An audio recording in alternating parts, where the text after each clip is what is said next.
तो नमस्कार साथियों, स्वागत है आपका रीजनिंग की एक बेहतरीन क्लास में। कल साथियों हमने रीजनिंग में कैलेंडर की शुरुआत की थी, जिसमें आपने पढ़ा था साथियों सामान्य वर्ष में लीप वर्ष, और साथ ही साथ हमने समझा था शताब्दी का कॉन्सेप्ट, और उसके बाद हमने समझा था साथियों विषम दिन का कॉन्सेप्ट। यहाँ तक कि विषम दिन के एक दो सवाल हमने कर भी लिए थे। तो आज की वीडियो की शुरुआत उससे आगे से होगी। यदि कल का वीडियो आपने नहीं देखा है तो इसी वीडियो के डिस्क्रिप्शन में आपको लिंक मिल जाएगा साथियों, आप वहां से जाकर के पुराना वीडियो देख सकते हैं, और अभी तक के जितने भी वीडियो हमने रीजनिंग के बनाए हैं वो सारे वहां पे आपको उपलब्ध हो जाएंगे।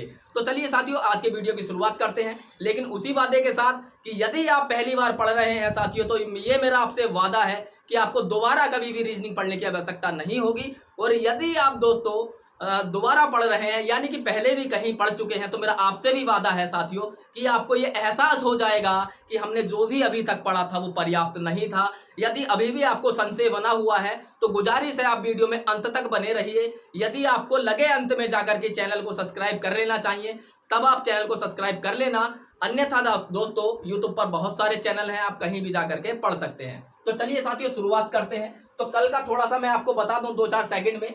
हमने कल आपको विषम दिन के बारे में जो अंतिम सवाल पूछा था वो हमने पूछा था कि जनवरी में कितने विषम दिन होते हैं, जनवरी में कितने विषम दिन होते हैं, ये हमने कल आपसे पूछा था अंत में जाकर के। लेकिन साथियों कल मैंने आपको जो एक बात बताई थी वो ये भी कहा था कि कुछ सवाल ऐसे होंगे साथियों जो मर्ज होकर आएंगे, जुड़ करके आएंगे, मतलब लीप वर्ष और विषम दिन का एक ही सवाल आपको एक ही सवाल में मिल जाएगा। तो आपको दोनों को समझना है, अच्छे से समझना है, और मुझे लगता है कि कल आप समझ भी गए होंगे। तो साथियों सबसे पहले जनवरी में जब हमने विषम दिन सीखा था तो हमने ये सीखा था साथियों कि जनवरी में जो दिन होते हैं वो टोटल कितने होते हैं, 31। मतलब किसी भी माह में आपसे विषम दिन पूछे जाएंगे तो सबसे पहले आपको ये पता होना चाहिए कि पूछे गए माह में कितने दिन होते हैं, यानी पूछा गया माह कितने दिन का होता है। फिर मैंने आपको समझाया था साथियों कि विषम दिन जो होते हैं वो एक सप्ताह होता है। मतलब सप्ताह को हम क्या कहते हैं, सम दिन कहते हैं। सप्ताह के बाहर का जो दिन होता है उसे विषम दिन कहते हैं। यानी कि मतलब ये हुआ कि अगर कोई भी सप्ताह के रूप में है, जैसे कि 7 के गुणज में है, 7 हुआ, 14 हुआ, 21 हुआ, जिन दोनों को जोड़ करके आप सप्ताह निकाल सकते हैं वह विषम दिन नहीं होंगे। यानी कि साथियों जो भी आपसे संख्या दी गई है उसमें आप 7 से भाग इसलिए लगाते हैं ताकि आपको मिल जाए इसमें सप्ताह कितने निकले। सप्ताह से जो शेष दिन बचेंगे वही हमारे विषम दिन कहलाएंगे।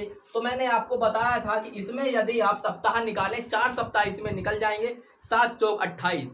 दूसरे शब्दों में कहें 7 से इसे अगर हम भाग देंगे 4 से पूरा पूरा कटेगा दोस्तों, 7 चौक 28, 4 बार पूरा पूरा कटेगा, और जो शेष बचेगा वही आपका विषम दिन का हो जाएगा। तो शेष यहाँ से बचेगा, आप यदि 7 से भाग देते हैं तो शेष यहाँ से बचेगा 3। इतनी चर्चा हम कल कर चुके थे, तो यही हमारे विषम दिन हो जाएंगे। मतलब 7 से भाग देने के बाद में जो भी दिन शेष बच जाते हैं उसे ही हम विषम दिन कहते हैं। अब ये हमने आपसे पूछ लिया था। अच्छा, यदि मैं आपसे पूछूं कि एक सामान्य वर्ष में, यदि पूछा जाए यदि सामान्य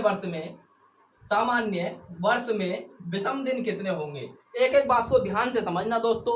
हम केंद्र में उन्हीं बच्चों को रखते हैं जो शायद पहली बार पढ़ रहे हैं, ठीक है? तो बिल्कुल भी मत घबराइएगा, एक एक बात को खोल के आपके सामने रख देंगे। इतनी मेहनत करेंगे साथियों आपके साथ मिलकर के जब तक आपका एग्जाम नहीं हो जाएगा कि मुझे नहीं लगता कि यदि आप हमारे साथ जुड़े रहते हैं तो रीजनिंग का आपका एक भी सवाल गलत होगा, क्योंकि हम इस पर्पज से ही पढ़ाते हैं। तो चलिए आगे बढ़ते हैं। सामान्य वर्ष में विषम दिन यदि आपसे पूछ लिया जाए यहाँ से कैसे ज्ञात करेंगे, तो दोस्तों सबसे पहले आपको ये याद रखना है कि सामान्य वर्ष में जो दिन होते हैं वो 365 दिन होते हैं। कितने दिन होते हैं? 365 दिन होते हैं।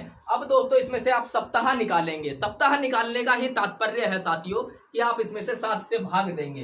तो जैसे ही आप 365 में साथियों 7 से यदि भाग दे दें तो आप पाएंगे कि 7 पंजे 35 साथियों यहाँ पर हो जाएगा, एक यहाँ से बच जाएगा, और साथियों 5 उतारेंगे 15 हो जाएगा, 7 दूनी 14 हो जाएगा, शेष बचेगा 1, और यही आपका विषम दिन हो जाएगा। इससे भागफल से हमें कोई मतलब नहीं होता है, केवल शेष से ही हमें मतलब होता है। तो आपने समझा साथियों कि एक सामान्य वर्ष में एक विषम दिन होता है। एक इस बात को ध्यान में रखना है आपको, क्योंकि इससे आगे सवाल बनेंगे और मैं समझाऊंगा कि किस प्रकार के सवाल यहाँ से बनते हैं।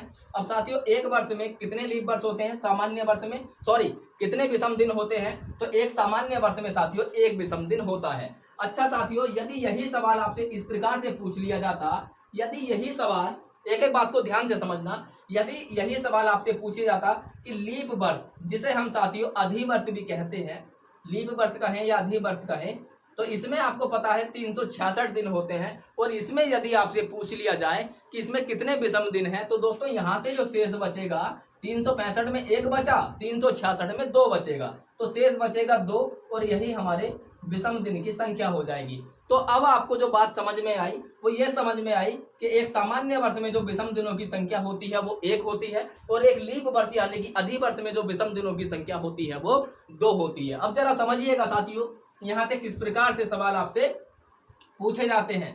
बार बार मैं आपको याद दिला रहा हूँ साथियों कि कुछ ना कुछ आपको असुविधाएं मेरे साथ पढ़ने में होंगी। मेरे पास साथियों डिजिटल बोर्ड नहीं है, लेकिन दोस्तों आपको पर्याप्तता का ध्यान रखना है कि हम कितना पर्याप्त पढ़ रहे हैं, जो कि हमारी परीक्षा में आने के लिए उपयोगी है।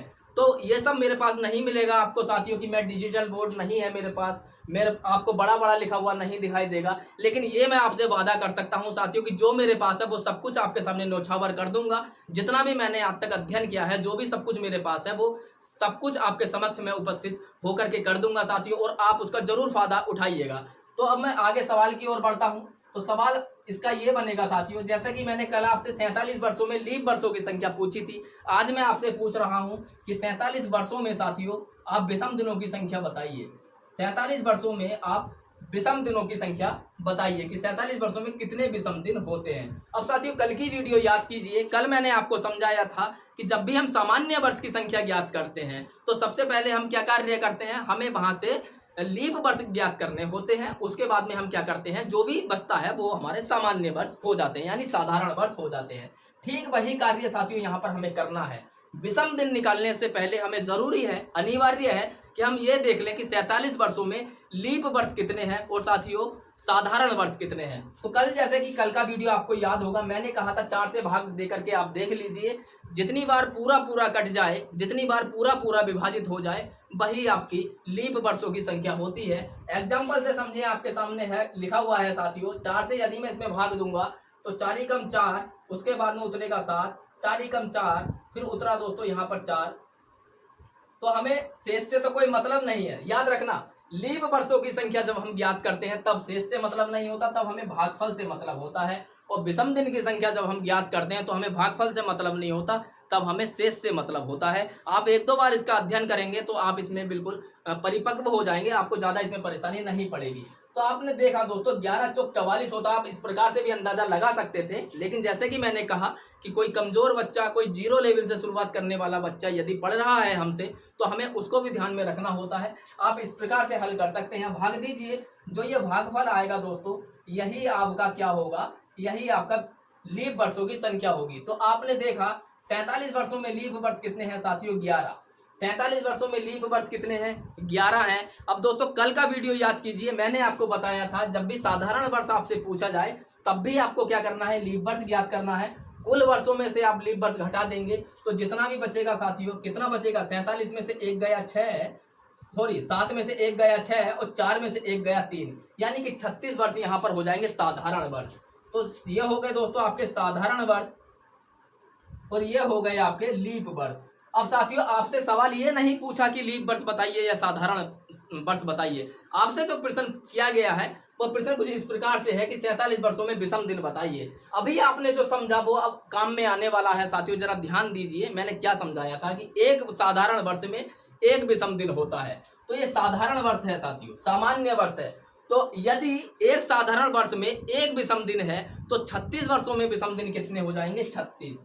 तो यहाँ से जो विषम दिन हो जाएंगे वो कितने हो जाएंगे साथियों, वो 36 हो जाएंगे, क्योंकि एक वर्ष में 1 है तो 36 वर्षों में 36 विषम दिन। अभी याद कीजिए, मैंने बताया था कि एक लीप वर्ष में विषम दिनों की जो संख्या होती है वो 2 होती है। यदि एक वर्ष में 2 होती है तो साथियों 11 वर्ष में कितनी हो जाएगी, तो आप कहेंगे 22 विषम दिन हो जाएंगे। कितने विषम दिन हो जाएंगे, 22 विषम दिन हो जाएंगे। अब आपको क्या काम करना है, ये विषम दिनों की संख्या नहीं है अभी। क्यों नहीं है, क्योंकि मैंने बताया कि जब तक सप्ताह बनना बंद ना हो जाए, यदि आप 7 दिन बन रहे हैं, 7 के गुणज में बन रहे हैं, तो विषम दिन उसमें मतलब विषम दिनों की संख्या 6 से ज्यादा हो ही नहीं सकती। पहली बात तो आप ये जान लीजिए, क्यों नहीं हो सकती। जैसे ही 7वां दिन हुआ वो पूरा सप्ताह बन जाएगा, फिर वो सम हो जाएगा, विषम नहीं बनेगा। तो आपको क्या करना है, या तो आप इन दोनों को एक साथ जोड़ लीजिए पहले। तो सबसे पहले हम जोड़ लेते हैं, 22 यहाँ से निकले विषम दिन और 36 वहां से निकले, तो टोटल कितना हो गया, टोटल हो गया दोस्तों ये 58 विषम दिन यहाँ पे आया। अब दोस्तों ये विषम दिन नहीं है, ये विषम दिन नहीं है क्योंकि इसमें सप्ताह शामिल हैं। तो हम देखेंगे इसमें कितने सप्ताह शामिल हैं और दोस्तों कितना इसमें शेष बचेगा। अब साथियों आप इसमें 7 से भाग करेंगे, 7 अट्ठे कितना होता है, 56 होता है। 7 अट्ठे कितना होता है, 56। अब जो शेष बचा साथियों वही आपका विषम दिन है। क्यों नहीं हो सकते थे 58? क्योंकि साथियों आपको पता है इसमें 8 सप्ताह शामिल हैं, 36 दिनों में 8 सप्ताह शामिल हैं, इसलिए सप्ताह से जो बाहर का दिन होगा वही हमारा विषम दिन कहलाएगा। अब जरा समझिए इस बात को कि हमने जो समझा है वो विषम दिनों की संख्या ज्ञात करना हम सीख गए हैं, लीप वर्षों की संख्या ज्ञात करना हम सीख गए हैं। अच्छा, ये अभी जो हमने समझा कि साधारण वर्ष में, आपने एक एक बात को ध्यान से समझना साथियों, मैं बार बार आपसे बता रहा हूँ। साधारण वर्ष में आपने देखा कि 365 दिन होते हैं और एक लीप वर्ष जिसे आप अधिवर्ष भी कह रहे थे उसमें साथियों 366 दिन होते हैं। ये जो एक दिन एक्स्ट्रा है ये आया कहाँ से, ठीक है, इसको थोड़ा सा हम समझ लेते हैं, 1 मिनट का समय लेकर के, उसके बाद आगे बढ़ेंगे। तो देखिए जरा इसको कैसे हम समझते हैं। आपको पता है एक वर्ष किसे कहते हैं, जब पृथ्वी सूर्य का एक चक्कर लगा लेती है साथियों, तो एक चक्कर को ही हम एक वर्ष कहते हैं। या हम ये कह सकते हैं कि 12 महीनों में यानी कि 365 दिन में पृथ्वी सूर्य का एक चक्कर पूरा करती है। ध्यान से सुनना साथियों, आज आपको पता चल जाएगा कि 366 क्यों होते हैं। लेकिन साथियों ये आधा अधूरा सत्य है, 365 दिन में नहीं करती है। हम यदि कहें तो एक वर्ष जो होता है ना हमारा, एक वर्ष जो होता है वो 365 दिन, लगभग 365 दिन और लगभग 6 घंटे। 6 घंटे भी पूरा नहीं है साथियों, ये 5 घंटे 48 मिनट 47 सेकंड होता है। 5 घंटे 48 मिनट 47 सेकंड होता है, इसे लगभग हम 6 घंटे कर सकते हैं। तो एक वर्ष जो पूरा हुआ, यानी जो पृथ्वी ने जो एक चक्कर सूर्य का लगाया वो पूरे 365 दिन में नहीं लगाती है, वो 365 दिन प्लस 6 घंटे में लगाती है। अब साथियों एक वर्ष में हम 365 दिन तो काउंट कर लेते हैं, 6 घंटे को नहीं करते। वो करना भी नहीं चाहिए क्योंकि इसको हम रखेंगे कहाँ, क्योंकि किसी भी वर्ष को हम ये थोड़ी ना कहेंगे अभी 6 घंटे और रुक जाइए तब जाकर के नया साल लगेगा, ऐसा नहीं होता है। तो 6 घंटे को हम रिजर्व कर लेते हैं, ठीक है, 6 घंटे को हम क्या कर लेते हैं, रिजर्व कर लेते हैं। तो इसीलिए साथियों एक सामान्य वर्ष में जो फरवरी होती है, जो फरवरी होती है वो 28 दिन की होती है। ये सामान्य वर्ष की बात चल रही है, 365 यदि यहाँ पर लिखा हुआ है। अब साथियों हुआ क्या, एक वर्ष के 6 घंटे हमने रिजर्व कर लिए, ठीक है। अगले वर्ष क्या हुआ, 6 घंटे फिर हमने रिजर्व कर लिए, ठीक। अगले वर्ष क्या हुआ, फिर हमने 6 घंटे रिजर्व कर लिए।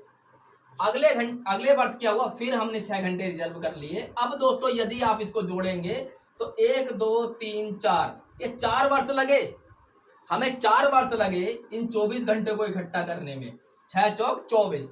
तो हमें 4 वर्ष लगे इन 6 घंटों को इकट्ठा करने में या रिजर्व करने में। अब इन्हें हम रिजर्व नहीं कर सकते क्योंकि दोस्तों 24 घंटे से पहले तो हम रिजर्व कर सकते हैं, लेकिन 24 घंटे का मतलब हो गया पूरा एक दिन, तो उसे हम दोस्तों अनदेखा नहीं कर सकते या रिजर्व नहीं कर सकते। इसलिए हमने इस 24 को, मतलब ये क्या हो गया, एक दिन हो गया आपका, ये आपका एक दिन हो गया 24 घंटे का। अब हमने क्या काम करा कि चौथे वर्ष इसी दिन को हमने कहाँ कर, मतलब किस महीने में स्पेस है कि हम इसको डाल दें। तो हमने देखा फरवरी 28 दिन की होती है, तो इसलिए साथियों हमने एक दिन इसमें एक्स्ट्रा, ये जो दिन था ना, ये हमने एक दिन फरवरी को दे दिया। इसलिए आपने देखा कि लीप वर्ष में जो फरवरी होगी वो कितने दिन की होगी साथियों, वो 29 दिन की होगी। उम्मीद करता हूँ ये बात आपको अच्छे से समझ में आ गई होगी। तो लीप वर्ष में फरवरी 29 दिन की आती है। अब आपको ये भी समझ में आ चुका है कि जो लीप वर्ष है उसे हम 4 से ही भाग क्यों करते हैं, क्योंकि दोस्तों आपको पता है प्रत्येक चौथे वर्ष, गिन के देख लीजिए, 1 2 3 4, प्रत्येक चौथे वर्ष लीप वर्ष आना ही आना है। और वह लीप वर्ष होता है, वह सन लीप वर्ष होती है, वह वर्ष लीप वर्ष होता है साथियों जो 4 से पूर्णतः विभक्त हो जाए। जो 4 से पूर्णतः विभक्त हो जाता है वही हमारा क्या कहलाता है, लीप वर्ष कहलाता है, ठीक है। तो इस प्रकार से आज हमने समझा साथियों कि विषम दिनों की संख्या क्या होती है और हम लीप वर्ष चौथे वर्ष ही क्यों मनाते हैं, ठीक है। और कल की यदि हम बात करें, सामान्य वर्ष में लीप वर्ष तो हम पढ़ ही चुके हैं, शताब्दी हमने पढ़ ली है, विषम दिन हम पढ़ लिए हैं। लेकिन यदि मैं आगामी कक्षा की बात करूं तो कल जो हम पढ़ने वाले हैं साथियों, कल जो हम पढ़ेंगे वो हम पढ़ेंगे दिन ज्ञात करना। दिन ज्ञात करना। तो ध्यान से साथियों, एक भी क्लास आप मिस मत कीजिए। ये छोटे छोटे वीडियो मैं इसलिए बना रहा हूं, मैं चाहूं तो अभी आगे 15 मिनट में ये भी खत्म कर सकता हूं, लेकिन साथियों छोटा वीडियो इसलिए है ताकि आप एक वीडियो को ज़्यादा से ज़्यादा बार देख के कंठस्थ हो जाइए।